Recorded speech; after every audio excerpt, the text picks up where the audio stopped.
ములుగు జిల్లా ఏటూరు నాగార మండలం ఐటీడీఏ ఎదుట మంత్రి సీతక్కను హెచ్చరిస్తూ ఆదివాసీ సంఘాలు ధర్నా చేపట్టారు. ఐటీడీఏ పరిధిలోని 5వ షెడ్యూల్లో ఆదివాసీల చట్టాలు అమలు చేయడంలో అధికారులు విఫలమవుతున్నారని ఎన్నికల సమయంలో ఆదివాసీ సంఘ ముఖ్య నాయకులు మంత్రి సీతక్కతో కలిసి రేవంత్ రెడ్డితో సమావేశమై ఆదివాసీల హక్కుల రక్షణ ఏజెన్సీ డిఎస్సి పేసా చట్టాలను అమలు చేసింది కాంగ్రెస్ పార్టీ అని నమ్మబలికి మా మద్దతు తీసుకున్నారు. మా ప్రాంతంలో విద్యార్థులకు అధికారులు ఏజెన్సీ సర్టిఫికెట్లు ఇవ్వలేని దుస్థితి నెలకొందన్నారు. నెల రోజుల గడువులో మంత్రి సీతక్క ఆదివాసీలకు న్యాయం జరిగేలాగా చేయకుంటే 31వ రోజు నుండి ప్రభుత్వంపై సీతక్కపై బలమైన ఉద్యమ కార్యాచరణ చేపడతామని తుడుందెబ్బ రాష్ట్ర అధ్యక్షులు డాక్టర్ మైపతి అరుణ్ కుమార్ ప్రభుత్వాన్ని హెచ్చరించారు. అనంతరం పలు డిమాండ్లతో కూడిన వినతి పత్రాన్ని ఐటీడీఏ ప్రాజెక్టు అధికారి చిత్ర మిశ్రాకు అందజేశారు.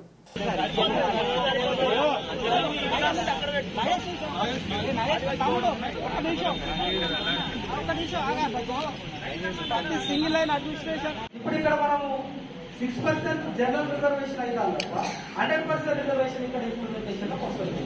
దాంతో ఇప్పుడు మన ఉద్యోగాలన్నీ నష్టపోయే పరిస్థితి ఉంది. మన గతంలో జోనల్ సిస్టమ్ 5th జోన్ కింద ఉన్నప్పుడు zonal system general zonal system ఉన్నప్పటికీ ఐటీడీఏ పవర్స్ అనేవి టచ్ చేయాలి. తెలంగాణ పోరాట సమితి తుడుందెబ్బ ములుగు జిల్లా ఆధ్వర్యంలో ఐటీడీఏ ముందు ధర్నా కార్యక్రమం నిర్వహించడం జరిగింది.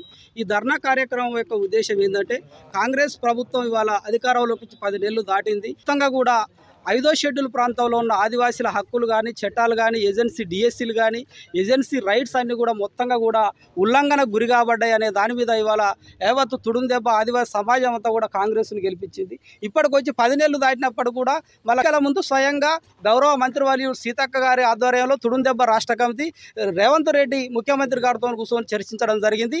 ఈ దఫా కనుక ఖచ్చితంగా కాంగ్రెస్ కనుక తుడుందెబ్బ సపోర్ట్ చేసేది ఉంటే రాష్ట్ర వ్యాప్తంగా కాంగ్రెస్ ప్రభుత్వం గతంలో చేసినవే మొత్తం కూడా ఇవాళ ఏజెన్సీ డిఎస్ఎల్ కూడా తెలంగాణ రాకముందు కాంగ్రెస్ ఇచ్చినవే. ఇవాళ ఏజెన్సీ చట్టాలు కానీ పేసా యాక్ట్ కానీ ఏ చట్టమైనా కానీ కాంగ్రెసే చేసింది కాబట్టి ఖచ్చితంగా మీకు అండా ఉంటాడని మాట ఇవ్వడం జరిగింది. కానీ ఇవాళ ఆ పరిస్థితి మాకు కనపడతలేదు. కనీసం ఇక్కడ చదువుకున్న యువకులకు ఏజెన్సీ సర్టిఫికెట్లు ఇచ్చే పరిస్థితి లేదు. ఇవాళ రూల్ ఆఫ్ రిజర్వేషన్లో టీఎస్పీఎస్సీ ద్వారా జనరల్ నోటిఫికేషన్ ఇచ్చుడుతో మాకు రావాల్సిన ఏజెన్సీ వాటా 100 ఉద్యోగాలు ఉంటే 100 ఉద్యోగాలు వచ్చేది ఇవాళ 6 ఉద్యోగాలు మాత్రమే వస్తున్నాయి. ఇవాళ జోనల్ సిస్టమ్ అనేది కూడా తప్పుగా ఉన్నదనేది కూడా మేము వివరించడం జరిగింది. కాబట్టి సీతక్క గారు ప్రధానంగా ఒక ఆదివాసీ బిడ్డగా ఇవాళ ముఖ్యమంత్రి గారితో కూర్చొని మీరు ఇచ్చిన మాటనే మేము కొత్తగా అడగటం లేదు.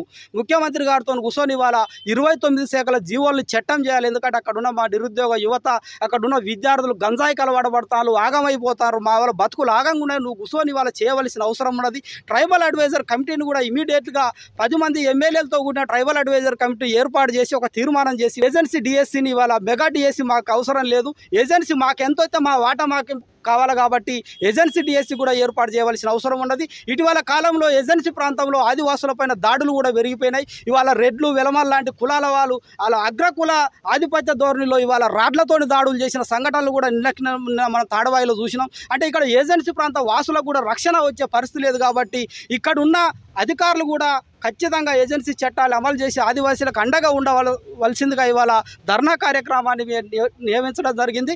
ఖచ్చితంగా ఒక నెల రోజుల గడువులో కనుక సీతక్క కనుక నిర్ణయం తీసుకొని ఆదివాసులకు ఒక రిజల్ట్ను చూపించకుంటే 31వ రోజు నుంచి వెళ్ళి ఖచ్చితంగా ఈ ప్రభుత్వం పైన సీతక్క పైన కూడా బలమైన ఉద్యమ కార్యాచరణ జరుగుతుందనేది కూడా తుడుందెబ్బ హెచ్చరిస్తుంది. నా పేరు డాక్టర్ మైపతి అరుణ్ కుమార్, ఆదివాసీ హక్కుల పోరాట సమితి తుడుందెబ్బ రాష్ట్ర అధ్యక్షుడు.